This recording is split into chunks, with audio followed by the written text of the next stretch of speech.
Hello အားလုံးပဲမင်္ဂလာပါရှင်ဒီနေ့ဗီဒီယိုလေးမှာတော့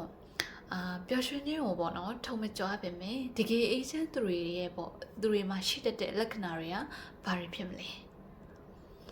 နံပါတ်1ကိုကစကားပြောတာထက်ပေါ့နော်နားထောင်ခြင်းကိုပို့ပြီးတော့အမြင်နှိုးလေးရှိကြတယ်တဲ့ပျော်ရွှင်တဲ့သူတွေကပေါ့နော်သူတို့အကြောင်းကိုသူတစ်ပါးသိအောင်ကြွားဖို့ထက်ပေါ့နော်တခြားသူတွေရဲ့စကားတွေကိုစိတ်ပါလက်ပါနားထောင်ဖို့ပဲပို့ပြီးတော့စိတ်ဝင်စားနေကြတယ်တဲ့ဒါဘာလို့လဲဆိုတော့ရှင်သူတို့မှာ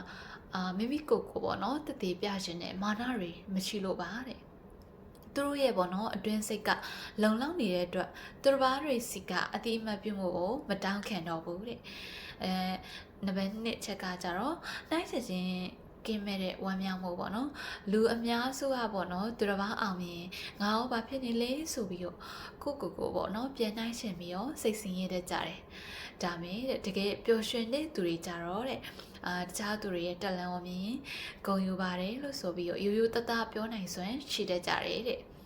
သူတို့အတွက်ကကြတော့ဘဝဆိုတာပေါ့နော်သူများတွေနဲ့လိုက်ပြိုင်နေတဲ့ပြိုင်ပွဲတစ်ခုမဟုတ်ဘူးတဲ့နံပါတ်3ချက်ကကြတော့ရိုးရှင်းတဲ့ပေါ့နော်နေ့စဉ်အလေးကျင့်လေးတွေကိုတန်ဖိုးထားတယ်တဲ့ကြီးကျယ်ခမ်းနားတဲ့ပေါ့နော်ပွဲလန်းသဘင်တွေထက်တဲ့သူတို့တကယ်နှစ်သက်တဲ့ပေါ့နော်နေ့စဉ်လောက်ဆောင်ချက်လေးတွေမှာတဲ့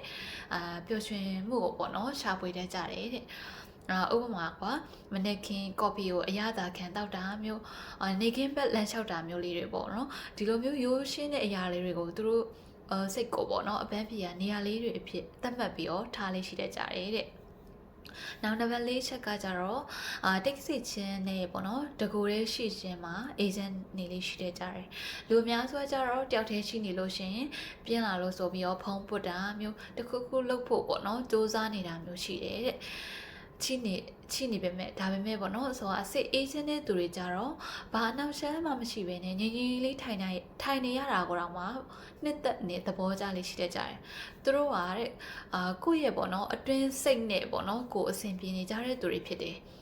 နံပါတ်5သူတစ်ပါးတွေကိုပေါ့နော်မတိမတာကုညီလေးရှိတယ်ဒီချက်ကကြတော့တကယ်ကိုထိရောက်တဲ့အချက်လို့ပြောလို့ရတယ်တဲ့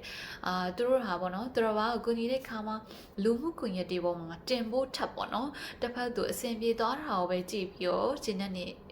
နေလေးရှိတတ်ကြတယ်ပေါ့နော်လူမသိတဲ့လူတွေလောက်ရတာသူတွေအတွက်ပို့ပြီးတော့မှပျော်စရာကောင်းနေတဲ့နံပါတ်6က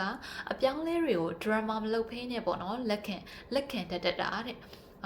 ဘဝမှာအဆင်မပြေတာကြုံတွေ့တဲ့ခါမှာတဲ့သူတို့ကပေါ့နော်က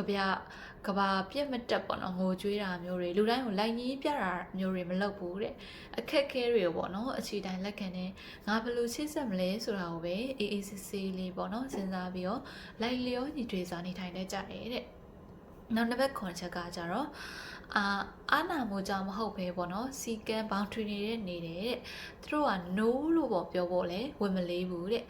ဒါဟာဒိုကောင်းဆန်တာမဟုတ်ပဲကိုယ့်ရဲ့စိတ်အင်အားကိုဘယ်နေရာမှာသုံးသင့်လဲဆိုတာသိလို့ပါတဲ့မလိုအပ်တဲ့လူမှုရေးကိစ္စတွေစိတ်ပင်ပန်းစေမဲ့ပွဲလန့်တွေကိုတဲ့ရင်းကြေးလေးနဲ့ညှင်းပယ်တတ်ကြတယ်တဲ့နောက်ဆုံးချက်အနေနဲ့ကြတော့တင်းငယ်တဲ့အရာတွေကိုပေါ့နော်အလိုလိုတတိပြုတ်မိတယ်တဲ့ကျေးဇူးတင်တတ်ဖို့ကိုပဲအတင်းကြည့်ယူနေစရာမလိုဘူးတဲ့မှာတည့်ရွက်လေးလှုပ်တာမျိုးငှက်ကလေးတွေអော်တာစတဲ့တဘာဝအလှတရားတွေကိုမြင်တာနဲ့သူတို့ရဲ့စိတ်ကအလိုကြည်လင်နေတတ်တာပေါ့ကွာဒါကြောင့်မလို့ပေါ့နော်တကယ်ပျော်ရွှင်မှုဆိုတာမျိုးဟာအတန်ကြည်နဲ့ကြီးညာနေစရာမလိုဘူးတဲ့ကိုယ့်ရဲ့အတွင်းစိတ်ကသာတကယ်ငြိမ်းချမ်းနေမယ်ဆိုရင်တဲ့ဘာစကားမှမပြောဘဲနဲ့တော့မှာတဲ့တင်းရဲ့စိတ်ကပျော်ရွှင်မှုကပေါ့နော်အလိုထင်ဟပ်နေမှာပေါ့နော်ဒါပါပဲရှင်အဆုံးထိနားထောင်ပြီးတော့အားလုံးကျေးဇူးအများကြီးတင်ပါတယ်ရှင်